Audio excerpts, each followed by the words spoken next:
Hi guys, good morning. কেমন আছেন আপনারা? আশা করি ভগবানের কৃপায় আপনারা সকলেই খুবই ভালো আছেন। তো আজকে আমি সকাল সকাল আমার পায়রাগুলোকে আর বদ্রি পাখিগুলোকে খাবার পরিবেশনের জন্য আমি এসে পড়লাম। তো ওরা খুবই ক্ষুধার্ত আছে, দেখবেন খাবারটা দেয়া মাত্রই ওরা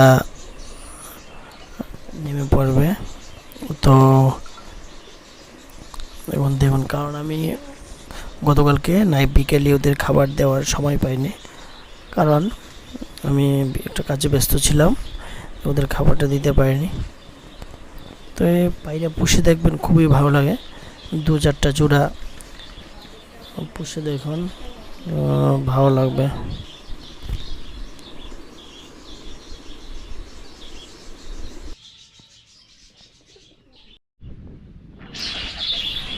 আসলে ওরা খুব ক্ষুধার্ত, তাই একদম খাবার মধ্যে ঝেঁপে পড়েছে, দেখতে পাচ্ছেন আপনারা।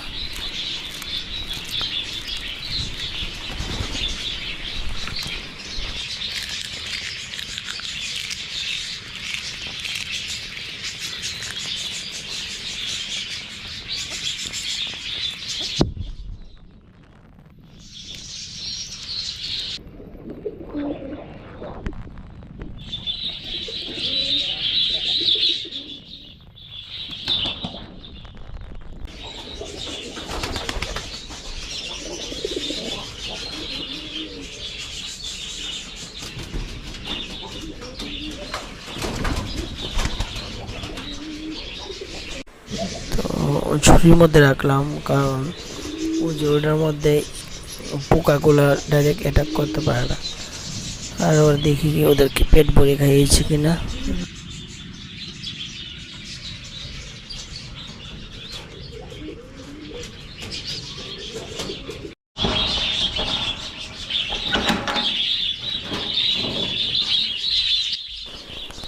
ওদেরকে আমি দুবেলা করে খাবার দিই, দুবেলাতে ওদের যথেষ্ট এনাফ হয়ে যায়, আর লাগে না ওদের খাবার দেওয়ার প্রয়োজন না দেওয়া।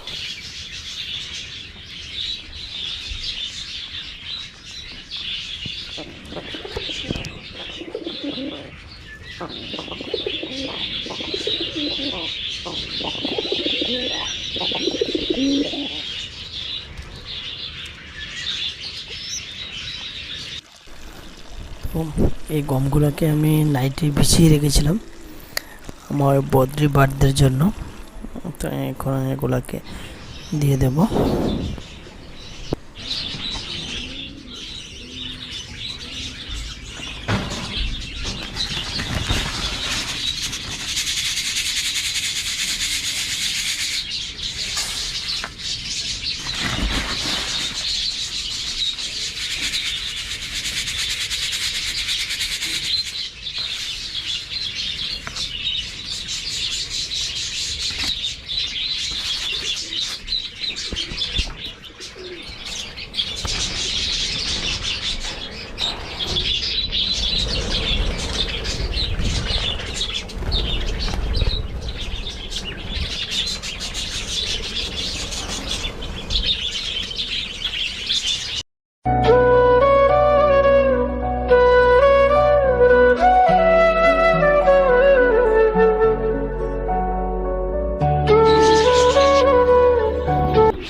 আর এই সেটটাতে আছে আমার নতুন আনা ফ্রেঞ্চ বাটগুলা, এগুলো মানে ইগলে করে দিয়েছে, তো এখন ডিমে তা দিচ্ছে।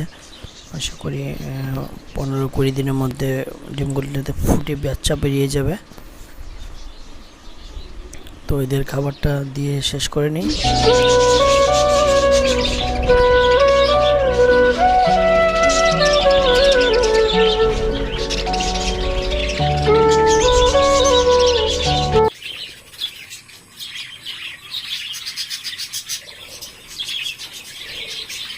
কষ্টটা একটু ভাই, এটা এখানে বসে একটু ডিমের তাবিজ, একটা ডিম আছে, একটা পাশে একটা বাচ্চা আছে, আছে এখানে। আর ওদের নিম পাতা আর তুলসী পাতা দিলাম। দেখুন ওদের নিম পাতা তুলসী পাতা এতটা পরিমাণ ওরা পছন্দ করে, কীভাবে ঝেঁপে পড়েছে খাওয়ার জন্য। তো আসলে নিম পাতাটা ওদের হেলথের জন্য খুবই বেনিফিশিয়াল।